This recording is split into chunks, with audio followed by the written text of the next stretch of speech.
In this video, we are putting on a Backfire exhaust kit onto my RC drift car. This is a setup from Eastbay sliders, simple all-in-one self-contained unit that when it sees a little bump, when it sees a hit, it provides a little Backfire exhaust look. That's what we're getting in here to today.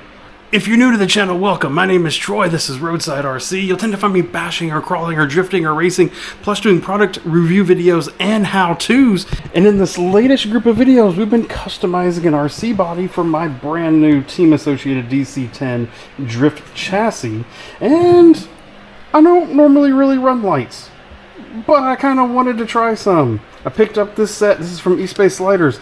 It has a little on-off switch, so you can turn it off if you want to, turn it back on. It runs on a little flat disc battery. Whenever it hits, the lights come on. I'm curious, it's not tied to the throttle at all, so it's going to be tied to the rear end coming and, moving. We'll see how it works. I've never used them. We're going to look at what it's going to take to mount it in the body. We already have a couple places for exhaust here on the factory body, so I'm going to be cutting those out to put this in its place. A little 3D printed mounting bracket. Pretty simple design. One thing I'm nervous about is this angle here. This is double-sided tape and it mounts to the body, and then this little tube, so you can then slide this in. I'm guessing once we get the depth where we want it sticking out behind the body, we can then a little dab of hot glue or even just some super glue on it, and then it'll stay there. The diameter of this looks really close to the diameter there, which is good news. So that means that should definitely work. So if we cut this out, it looks like I could cut like all the way around here. I'm gonna have a pretty big hole. I don't think I want to do just the circle and shove it through the circle. What to do? I just used a knife and just cut the U shape right around the lights, and that looks like it's going to fit here just nicely. A little bit of a gap around it. There is a flat part of the bumper right there that it looks like that double-sided tape is going to hook to. Then yeah, the exhaust is still going to hit the body. Well, this is just not working like I had hoped. I mean, it's really nice that the Eastbay slider folks give you this bracket, because maybe on some bodies it works beautifully, but it's not going to work in this scenario. The other piece about it is, like many vehicles, this rear valance is not 100% straight. It's actually a little curved, right? It's a little bit curved. So that also means that if I attach it there, the exhaust actually physically is not straight. It's actually on an angle a little bit. I'm exaggerating it with my finger. But what's going to happen is my exhaust is going to look like this. It's going to look all googly-eyed. Your exhaust usually sticks dead straight. It's not down, it's not up, it's not to either one of the sides, it's dead straight. So I have two options. They teach you right here how to design and 3D print a bracket. So I could get some tools out. I could try to measure the angle that I need. I could print one up of this exact shape. They give you everything here. I can see the diameter of the hole. I can see the wall thickness. I can see how much they have here. I can make it deeper so that it actually hits this spot of the body. And then I can make it offset, and I can make it mirrored. So I can make one for this side and I can make one for that side, and then it'll work perfect. It's a fair amount of work though. It is non-zero work. So what I'm going to try at first, and maybe it's going to fail, is the magical hot glue gun with a Gorilla Glue stick in it. And we are going to glue the heck out of it and see if I can hold it straight and level, glue the heck out of it, and use that to mount it in there.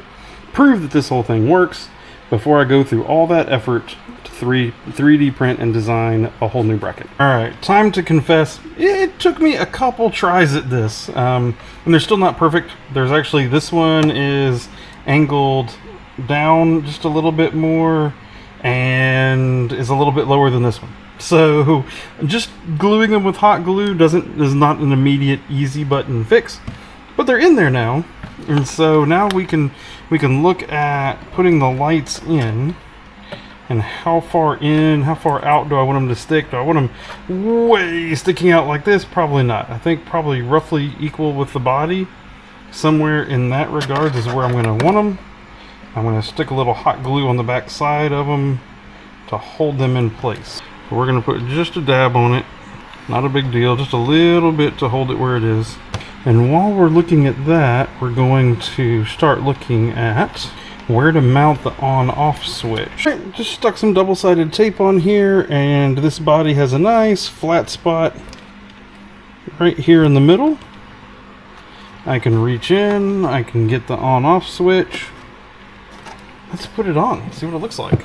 Oh, look at that. Can you see it? Can you see it?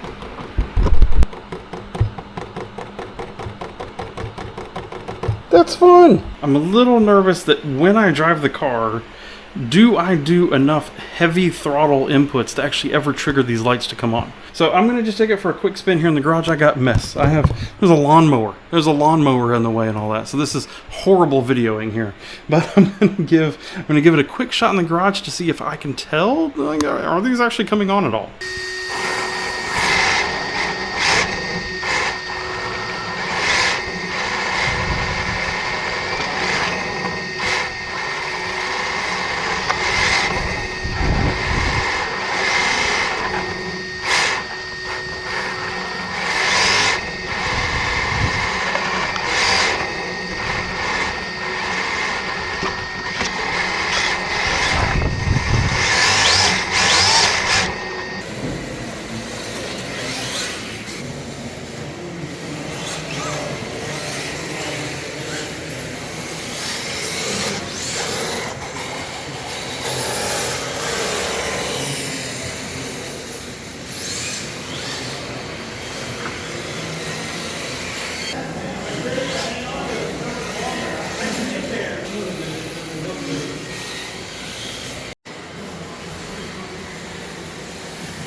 Really works. I was very skeptical, but I was completely wrong. It almost works too good. Like the exhaust fires, especially when you're heavier on the throttle, is almost constant. I'm really curious how it does that. So when I was like lighter on the throttle, it seemed like it was doing it less, but even if I was just like harder on the throttle steady, it seemed like it lit up more, which is cool, maybe exactly what I would have wanted, and surprising all at the same time.